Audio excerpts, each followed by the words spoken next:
Welcome back, or welcome if you're just joining us. This is the France24 debate. We're looking at how to deal with Iran. Of course, the word deal has two meanings, but there's the nuclear talks. And at the same time, we saw at the start of the week a large delegation of French business leaders head to Iran, the first time since that interim deal was signed back in November. That's drawn criticism on Wednesday. The U.S. Secretary of State saying he'd put France on notice against any embargo violations. With us to talk about it, former French ambassador to Iran, Francois Nicoullaud. Welcome back. Welcome back as well to Ardavan Amir Aslani, analyst and attorney. Joining us from Abu Dhabi, Faisal Al Yafai, chief columnist at daily newspaper The National, and James Kirtley, who is with the Foreign Policy Initiative in Washington. Welcome back to all of you. Francois Nicoullaud, again, for people who don't follow the nitty-gritty of relations, you mentioned before the break businessmen who go to Tehran, they're just talking. And I guess one of the key questions when you go to talk is who's the right person to talk to. It's an important question when you're dealing with Iran, where you have the elected bodies and you have the clerics. Yes, that's true. But in that case, I mean, for businessmen, it's much simpler. In fact, they have a program. They're meeting people from the economic world. I mean, they're meeting people from the French-Iranian Chamber of Commerce. They're meeting economic advisor to the President of the Republic, to Mr. Rouhani, etc. They're meeting people, I mean, at their own level and with the same preoccupation, let's say. So this is not a problem in that case, especially for preliminary talks. No, I don't see a problem on this point. All right, I have to talk about something that happened on Wednesday evening. And again, it pertains a little bit to who makes the decisions in Tehran. A startling tweet from Hassan Rouhani's account in English. Head of Islamic Republic of Iran Broadcasting Zarghami prevented live discussion with people on television, which was scheduled for an hour ago. Well, the argument was over allowing a female journalist to be one of those to interview the president. Shortly after that tweet, the broadcast began, and then afterwards it went on as regularly scheduled. A bit of a surreal moment. What happened? I'm not certain whether this tweet comes actually from President Rouhani's account, but even if it did, it translates a reality. And the reality is that not everyone in Iran is in agreement with the path that President Rouhani is following, which is basically bringing Iran back to the international community and ending sanctions. But does it seem plausible to you that the head of state broadcasting can basically overrule the president of the country and delay? I mean, imagine if I delayed the French president's interview? Well, Iran is different. Iran is different, and unfortunately, I'm quite certain that it is possible that head of broadcasting prevents a show to go on or certain questions to be asked. I think that's possible, especially in these very tense days that Iran is going through. We should not forget that President Rouhani is fighting both neoconservatives and radicals out of Washington, D.C., as we witnessed, as well as local radicals in Iran. All of these people want Iran not to be able to be in a position, if I dare say, to come back to the international community. So we have to help these people and this government by cooperating with them, by sending in business people, by allowing them, giving them a chance to show their other face. By closing doors and shutting doors on their face, we're not going to help anyone except radical groups in various countries, including Iran, who want Iran not to come back. And we should fight against that. James Kirtley. Yeah, the last time I checked, the neoconservatives and hardliners in Washington aren't sending people to the gallows to be killed for speaking their mind. They're not murdering homosexuals. They're not sending peaceful protesters to Evin prison to be tortured. It's really absurd to compare critics of the president in this country, the United States, to hardline critics in Iran. And it doesn't really help our conversation. Faisal Al Yafai, what's your take on what happened last night? That incident that played out on Twitter. Well, I wanted to say very briefly that, Francois, that if you tried to stop President Hollande speaking, he probably wouldn't mind. But if you tried to stop President Sarkozy speaking, I suspect he might violently attack you. Francois Nicoullaud made a very important point about the distinctions within the society, and Ardavan spoke to that, and this is the point about Rouhani. There's all these different groups within the society that are operating just like in the UAE, in the Gulf states, in the United States, in France, and so on. And the business elite are always interested in trade. That's the same in this country as it is in Iran. But the political elite are often slightly more concerned, slightly more reticent, and more wary about these sort of rapid rapprochement. I think that's what you see with Hassan Rouhani. You see these different groups jockeying for position. Now, the question is, and this goes to Ardavan's point, the question is, which side do we want to empower? And by allowing the option of trade, by allowing the option of the end of sanctions, we empower those voices within the Iranian regime who can speak about trade, who can speak about reconciliation, and you disempower those voices that Jamie was talking about, those people who handle the hangings in Elbin. All right. One viewer commenting, Iran doesn't need nuclear energy. Argument about science fails. Renewable energy is cutting-edge technology on energy sector. Let's listen, though, as well to what the president said when he finally did sit down for that interview. President Rouhani saying he has that mandate to come up with a bargain on the nuclear program and that it's working.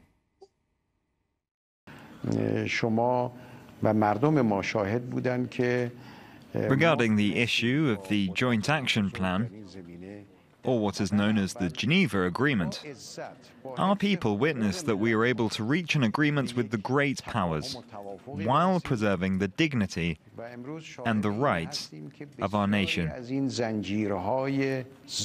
Today, we are seeing that many of the oppressive chains that were unrightfully constricting the economic movements of our society are being torn apart. Ardavan, what does he mean by oppressive chains? Well, we shouldn't forget that at the end of the day, behind these words sanctions, people are actually suffering.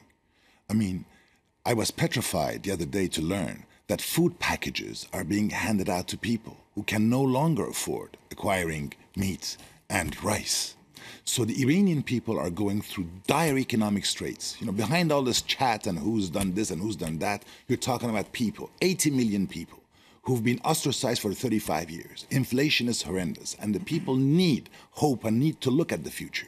And these sanctions are hurting regular people on the street, and they need to come to an end. And this president, as he rightly pointed out, he has the full mandate, and he has the backing of the supreme leader. And above all, he has the backing of the entire Iranian nation, who voted for him on an agenda that basically consists in ending the sanctions and bringing back Iran to the international community. We should empower these kind of people, and not those who want Iran to remain under sanctions for some private groups to continue profiting from it. What private groups? I'm sure that there are foundations in Iran. I'm sure there are groups in Iran who are not in favor of sanctions. I'm sure that these people, from smuggling products or getting involved in some kind of a contraband, because you can actually find everything in Iran in contraband, profit from the situation. Regular people need to be empowered, and regular people need to come back and express the words. And over here, you're talking about millions suffering. The doctor was right in one of the shows that demonstrated. People are dying because of lack of medication. And nothing, at the end of the day, in my opinion, justifies people dying because of someone's pursuit of some action. James Kirtley. Well, yeah, I mean, obviously we sympathize with the Iranian people, and we want them to live in freedom and in liberty. And the sole group responsible for these sanctions is the Iranian government, which is an unelected, theocratic dictatorship. And they could easily get these sanctions lifted if they followed the international community and gave up their nuclear program. And let's remember that when the Iranian people rose up in peaceful protest against this dictatorship in 2009, they were murdered en masse in the streets. And the leaders of the Green Movement remain under house arrest. So yes, I don't like the fact that Iran is under sanctions, and we don't like the fact that the Iranian people are suffering. But the sole group responsible for that is the mullahs. Francois Nicoullaud. It's a bit annoying to hearing the same old trite mantras about the Iranian programming. Who are you to tell the Iranians what they should have, what they should not? I mean, What is your right to say, to tell Iran you're not allowed to have a nuclear program, or you're allowed to have a nuclear program? There was an interesting poll recently in Iran, I mean, and led by an American company. The first question was, do you consider that centrifugation or enrichment, uranium enrichment, is a national priority? 6% of the people responded yes, so people are not really interested. But the second question was, are you ready to bear sanctions to protect the continuing of the Iranian of your nuclear program? 91% of the people were in favor of, were accepting sanctions. They were ready to resist. This is quite interesting, Zarif, the Minister of Foreign Affairs, said something quite interesting recently. He said, yes, the Americans consider themselves and see themselves as an exceptional nation. But I'm sorry, I mean, we Iranians, we consider also ourselves as an exceptional nation. Let me get your reaction on that, James Kirtley. Yeah, you ask why can't the Iranians have a nuclear program? Well, there's 5 United Nations security resolutions mandating, these are legally binding Chapter 7 resolutions, mandating that Iran halt its uranium enrichment. It's not just me making this up. It's not just Washington or neocons. This is the United Nations Security Council. And as to polls of the number of Iranians who support a nuclear program, Iran is a closed society. It's a dictatorship. I don't really think that polls are very reliable in a place like Iran as they would be, say, in France or Germany. Ardavan? No, I mean, the comment made by the DC-based commentator goes back to 2009 and the contested re-election of President Ahmadinejad. I'm sure there were problems, but we're in 2014 and President Rouhani was elected last year during the first round of elections in undisputed... I know it's your habit to barge into people's conversation, but let me finish this. Elected during elections that were basically internationally acknowledged as valid free elections. Even the United States complimented the Iranian president for his election as president. So we shouldn't go back to history and come back and bash the new president with irrelevant arguments. Iran-bashing arguments are everywhere. And of course, we can sit down and listen to people talking about dictatorships or totalitarianism. Okay, that's irrelevant. Today, the Iranian government has signed an agreement with the group of 5+1, as Ambassador Nicoullaud pointed out, which is binding upon Iran. The entire veto-wielding members of the United Nations Security Council signed this document with Iran. And this document provides Iran with rights and obligations. The obligations are to dilute its approximately 200 kilograms of enriched uranium into 5% or transform into fuel for its civilian reactor, and stop enriching beyond 5%, which is within its legal, internationally acknowledged rights. Of course, you can declare out of somewhere that it's illegal, but it just happens that I happen to be a lawyer, and the entire international legal community believes that this document, the treaty that was signed between Iran and the group of 5+1 last November, is legal and binding, and Iran to this date is binding with every word of it. President Rouhani came out in Davos and recently and confirmed his position. So I don't think that the arguments that we're hearing out of DC are up to date as far as the reality of the matter is concerned. And that should be stressed. All right, we are seeing a shift, and it goes beyond simply how Iran deals with the West. It has as well to do with the region as a whole. A few days ago, a former U.S. diplomat Frederick Hoff said Tehran considers Saudi Arabia its primary enemy, not Israel or the United States. And in an opinion piece in Thursday's International New York Times, political scientist Vali Nasser warned that without some serious soothing, the Saudis will continue to redouble efforts to stoke Sunni sectarianism as a bulk war against Iran. He writes, Saudi Arabia and Iran are already engaged in a deadly scramble for spheres of influence. Having turned the Syrian conflict into a proxy war, this competition now threatens to do the same in Lebanon, Iraq, Yemen, and Bahrain. Let me get Faisal Al Yafai. Right now, as things stand, this pivot, is it going to be a good thing or a bad thing for the region?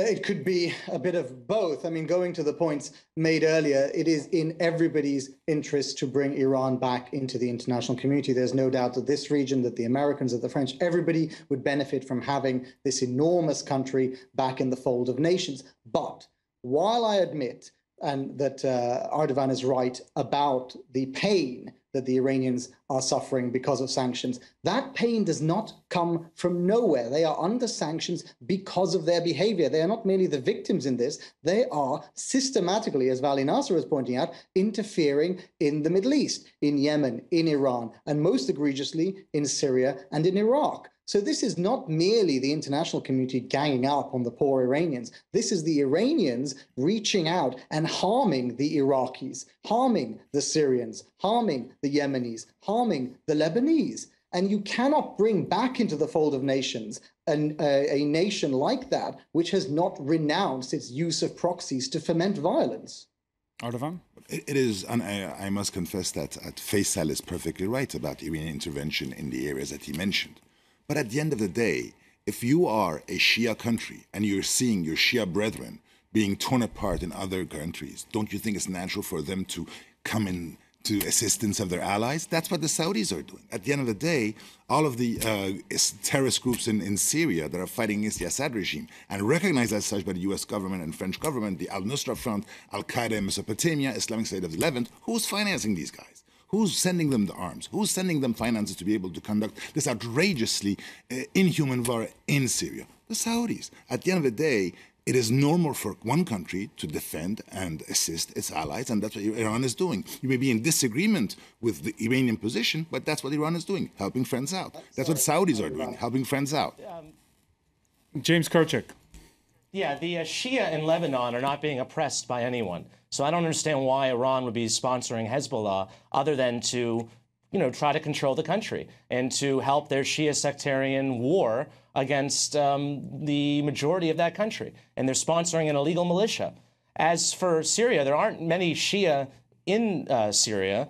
And if you want to talk about the human rights violations that are being perpetrated in Syria, they began long ago at the very beginning of this war, and they've been much worse on the side of the government. I mean, we see these reports now of 11,000 soldiers, prisoners of war, being starved to death by the Assad regime. So if the other commentator wants to characterize this as just helping out their brethren, I don't think that's very accurate.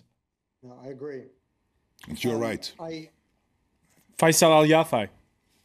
Sorry, Ardavan and I have had a nice run of agreeing with each other, but I'm afraid I have to jump in and disagree on this particular point. I don't think that the Saudis are in any way stoking the conflict. It was not the Sunni majority that started this conflict. It was the Assad regime that systematically attacked the civilians in Syria who were calling for change. It was an uprising that was peaceful up until the Syrian regime went in and slaughtered and tortured and raped and massacred and used chemical weapons on these people. What the Saudis and the Turks are trying to do is simply redress the balance. The second point about the sectarian nature of the war is not one that I especially recognize. I do think that the Iranians are using their leverage as a Shia power. But I don't believe that this war or these wars are in any way sectarian. They are nakedly political. As Jamie pointed out, there is no oppressed Shia in Lebanon, and yet for decades the Iranians have been there sponsoring Hezbollah. Francois Nicoullaud, right now we're in a position where we see this spiral in these proxy wars that are going on right now in Iraq, in Syria, in other places. And we see this spiral. When Barack Obama goes next month to Saudi Arabia, what's the message he should be delivering to the Saudi king? It's difficult to advise Mr. Obama. Yeah? It's really a bit difficult. No, certainly that, but this is a general consideration, that Saudi Arabia does not have to worry, about a possible agreement between the outer world and Iran. This has been said. I mean, Iran can play in the region, can have a positive influence. Of course, things are not that simple today. But to come to just on one point on the Syrian crisis, the Iranians are not so attached to Mr. Assad. And I have no special sympathy for Bashar al-Assad and his regime. Yes. The one thing they don't want to have a Taliban regime, on the door of Baghdad. You have to consider that the Al-Anbar region in Iraq, which now is under control of the Al-Qaeda and some tribes. Fallujah, the main city, is touching the Baghdad airport, And this is really quite unacceptable for Iran. They had the Taliban, at the door on the other side, the Taliban in Afghanistan. It took them 10 years with the help of the Americans to get rid of them. They don't want to have another Taliban regime at the door. This is totally unacceptable for them. And frankly, to come back to the nuclear file, we have to make a series of the question. Now, we have to concentrate on the success of the negotiation, on the nuclear negotiation. I believe, frankly, that Iran will apply faithfully. Its commitments in the recent agreement, transitory agreement. It is in Iran's interest. It is in everybody's interest. We will reach, let's hope. But what will be the domino? But what will be the domino effect of that? If there is this agreement, precisely. How will the Saudis react? The Saudis, in fact, in spite of their fears and worries, it's interesting that the main and only official communique on the subject after the agreement, the recent agreement, transitory agreement, was very positive. They said this agreement, if it is faithfully applied, of course, can play a positive role in the region and go towards, our general goal of a nuclear-free Middle East. And this was, each word was, carefully calculated. And it is a positive signal. It was a positive signal. Faisal Al Yafai, do you agree that you can convince the Saudis that it's going to be all right? Well, the Saudis can be pragmatic. I think what President Obama will hear next month when he lands in Riyadh is that there is extreme skepticism about whether the rest of what the Iranians are doing in the Middle East can be reined in if there is this nuclear agreement. It's taken them 3-4 decades before the Americans could sit down with the Iranians and come to some agreement. I don't see how in 6 months all of these questions can be resolved, and certainly not when the traditional allies in the Gulf states have been locked out of this discussion. The Saudis, after all, are very angry that these negotiations, before the negotiations actually began, the talks were conducted behind the backs of the Saudis. This is no way for the Americans to treat their traditional allies, bearing in mind that it is this region that has helped the Americans. It is this region that stands to lose a great deal if a proper deal in Iran doesn't happen. So I think the Saudis and the rest of the Gulf states, and indeed all of the Arabs, can be convinced, but it's the Iranians that have to move and do the convincing. No, that's right. Ardavan? No, I believe that, as Ambassador Nicoullaud pointed out, it's in everybody's interest that this nuclear agreement works and that Iran comes back to the international community. I must also add that I can feel the unease of certain Arab monarchies in the Persian Gulf in relation to the return of Iran, an 80 million strong country, highly educated, a scientific power with the largest world gas reserves. I think that this may terminate the special relationship that the Americans had with the Persian Gulf Arabs, and it's going to bring some balance. James Kirtley? Final thoughts? Well, I think if Iran were a democracy, then we would all be less worried about that, and I would welcome a Persian democracy of 80 million people, spreading its knowledge and its positive waves throughout the region. But as long as Iran remains a theocratic dictatorship, a revolutionary dictatorship that wants to upset the status quo across the region, even if there is a nuclear deal, it's still going to be a problem for the United States. Couldn't the same be leveled at Saudi Arabia the way you've just described it? No, Saudi Arabia is not exporting terrorism and destabilizing the region. in the way that Iran has been doing for the past 35 years. It's just not true.